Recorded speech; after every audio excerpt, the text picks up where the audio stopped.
Today we are going to deal with the section 14, and that is rule against perpetuity. What is this?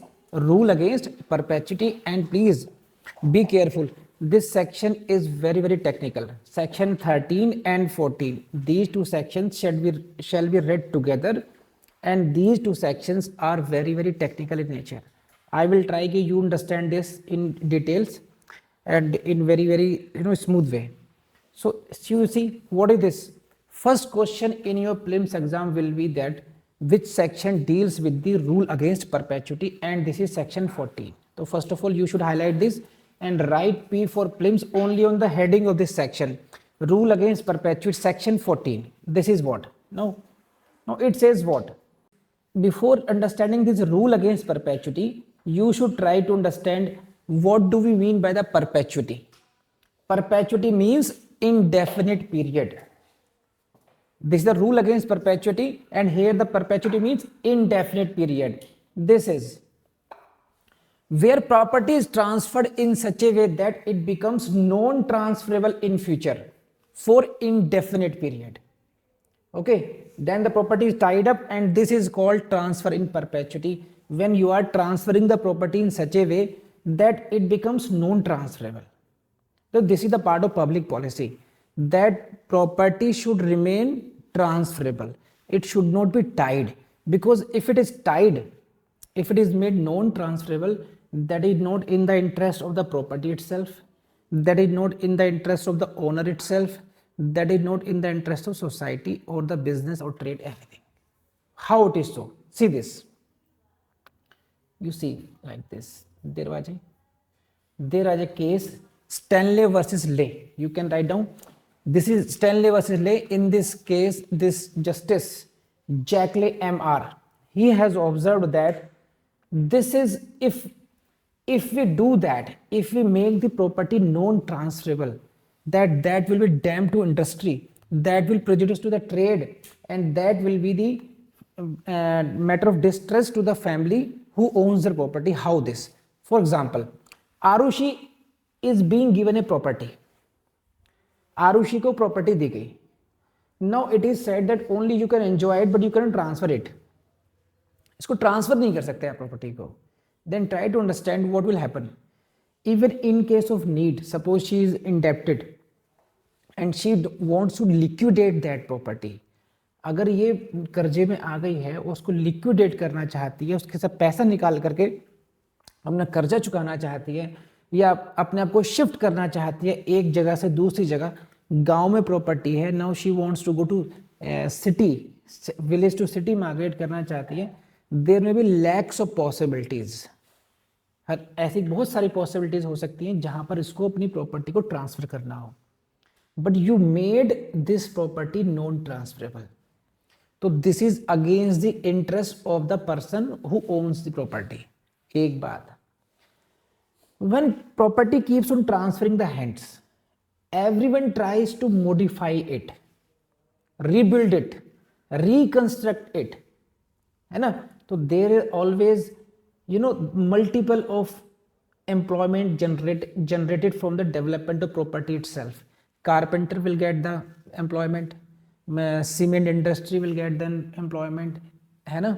The labor will get the brick industry. There are so many persons who are associated with the construction industry. They will get the employment. पैसे से आएगा. आपने 10 लाख का खरीदा, you purchased it for 10 lakh rupees and then you sold it for 20 lakh rupees. You are also earning. So circulation of the property is always in the interest of the society at large, and also in the interest of the owner, society, owner, trade. So this is why this is the object of this rule against perpetuity, that property should not be non-transferable for indefinite period. You can postpone it. You see, what is this? Rule against perpetuity is the rule which is against a transfer making the property inalienable for an indefinite period or forever. It is not saying, you see these words, indefinite period. This is not saying that it means what? The only restriction it is making that it should not be made inalienable for indefinite period. It means what? For some period you can put restraint. For reasonable period it can be transfer may be postponed, but you cannot make it inalienable forever. This is the requirement of the rule against perpetuity. Which section deals it? Section 14. Please raise hand if you understand this. Samjhe? So this is what? Now this is section 14. I am coming to now bare act language of section 14, and this is what it says. This: no transfer of property can operate. This is no transfer of property can operate to create an interest which is to take effect after the life of one or more persons living at the date of such transfer, and the minority of some person who shall be in existence at the expiration of that period, and to whom, if he attains full age, the interest created is to belong. So I read the bare act language of this section 14. Now you just try it to understand this. You see this, see the language of this: no transfer of property can operate, है ना? This the language of this section is like this कि no transfer of property can operate means कब operate नहीं करेगा, it means कब operate कर सकता है. आप ऐसे पढ़ेंगे इसको, कब ऑपरेट कर सकता है ट्रांसफर प्रॉपर्टी और कब नहीं करेगा. तो उन्होंने कहा है क्या कि अगर ये देखिए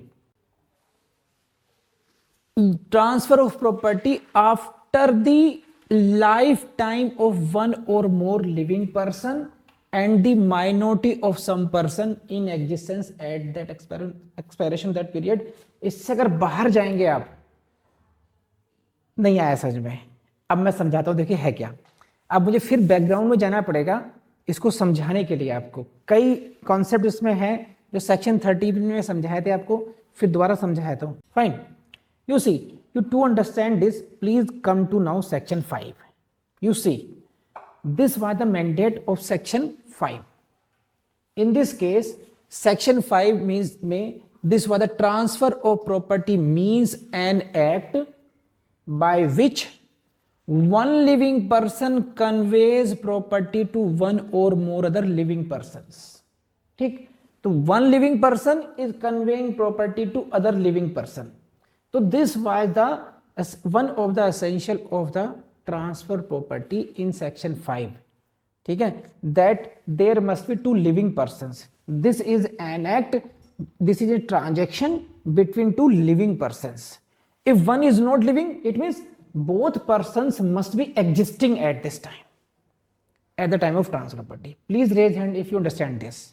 ये बात समझ में आ गई कि दोनों ही लोग, जो ट्रांसफरर है और जो ट्रांसफरी है, वो दोनों ही जीवित होने चाहिए उस समय. See, now question arises कि if you want to transfer the property to someone who is not in existence, transferor is living but transferee is not living, is it possible to transfer the property in that case or not?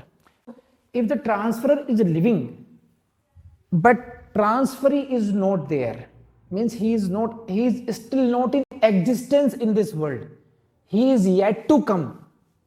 So whether such kind of transfer is possible or not. So this is, if you go technically with the section 5, you will see the requirement is this: even the transferee must be in existence. Transferee भी existence में होना चाहिए, he must be living at this time. Got it or not? Now there is an exception to this rule in section 13 now, where I have taught you again, but I am repeating it because some technicalities are involved in this. So you try to understand this now. This is section 13. This was the transfer for the benefit of unborn person. He is the person, unborn person. And here unborn person means who is not in existence, the person not in existence at the date of the transfer. if someone is not even in existence, means not even in mother's womb, that person is called unborn person. So now section 5 is saying you cannot transfer it because he is not living. But section 13 says you can transfer for the benefit of such person, such unborn person. So this gives a way. Section 13 gives you the mechanism in which a property can be transferred even for the benefit of some unborn person. Got it or not? Please raise hand if you understand this.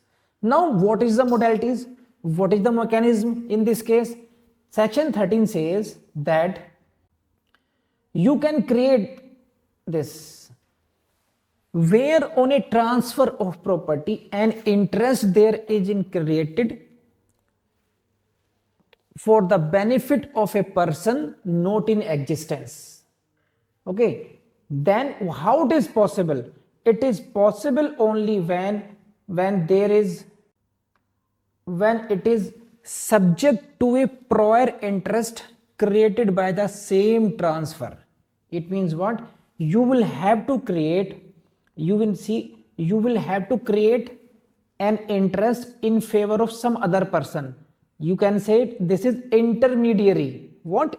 Intermediary. If I want to transfer a property for the benefit of my grandson, suppose it, okay, and grandson, there is my son, but grandson, even that is unmarried, so there is no question of grandson at present.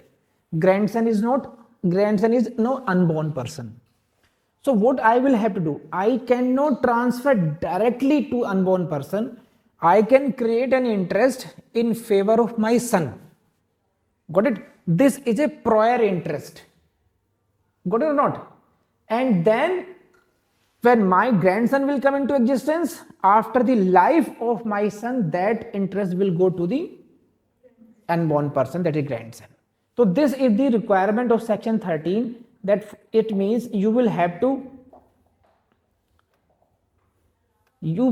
suppose X is having absolute interest, then he will create a life interest in favor of A.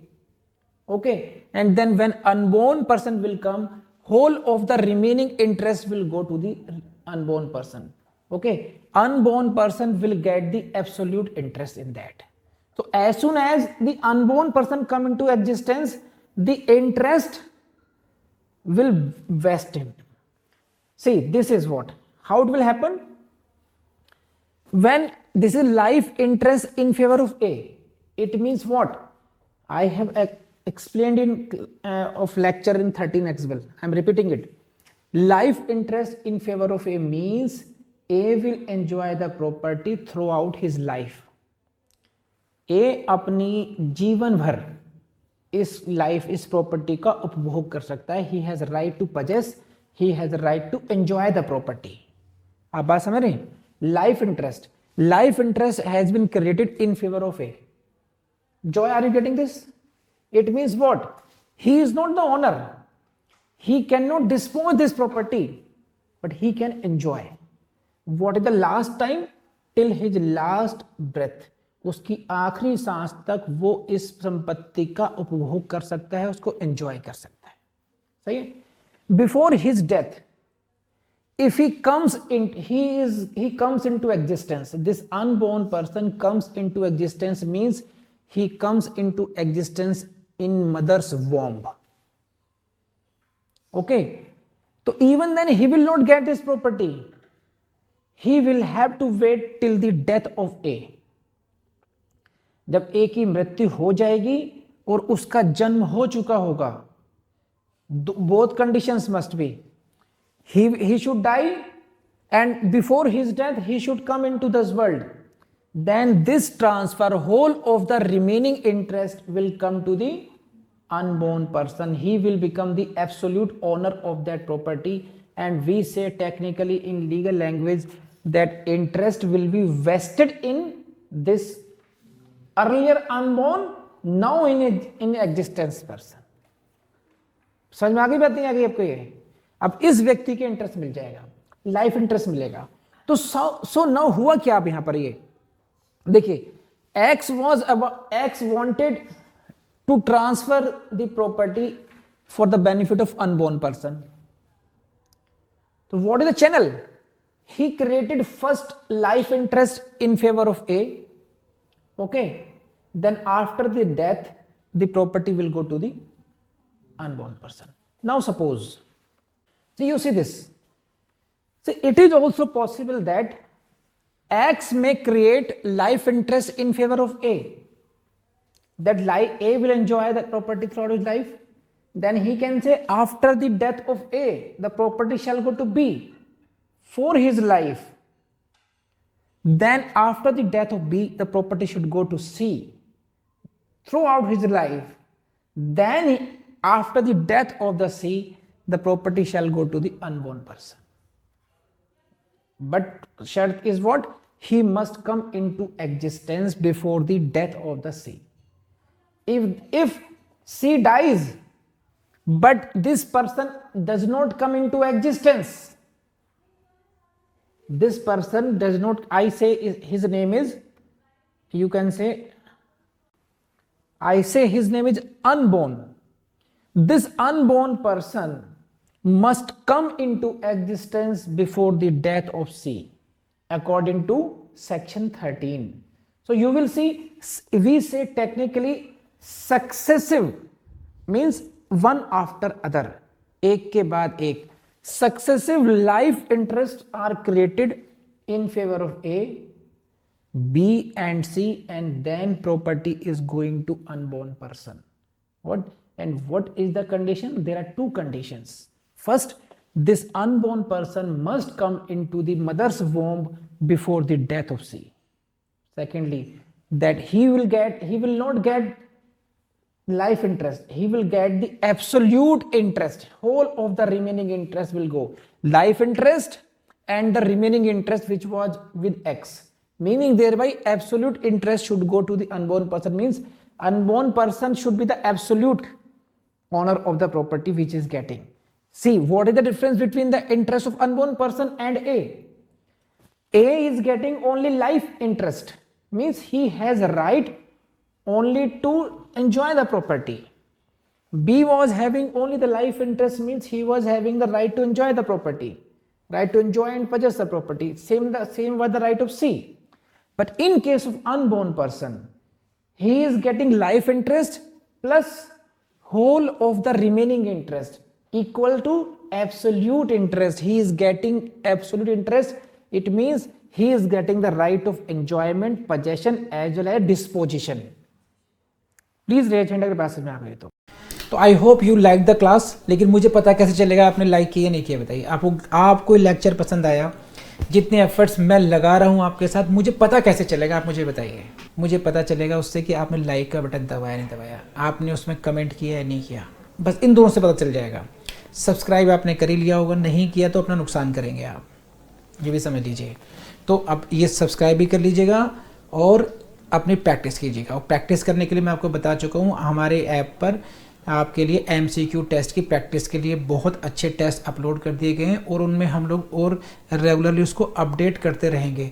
हमारी website पर भी बहुत ऐसा material आपको मिलेगा, जैसे previous year से question papers मिल जाएंगे वहाँ से। आप हमारे ऐप पर भी प्रीवियस ईयर्स के क्वेश्चन पेपर का हमारी योजना ये कि वहाँ पर हम लोग ये सॉल्यूशन भी डाल दे सर अच्छे तरीके से। तो बहुत कुछ कर रहे हैं, हम विधि की टीम कोशिश कर रही है। तो आप लोग विधि जुडिशियल एकेडमी की वेबसाइट और उसके ऐप को एक्सप्लोर करना नहीं भूलें। Thank you very much.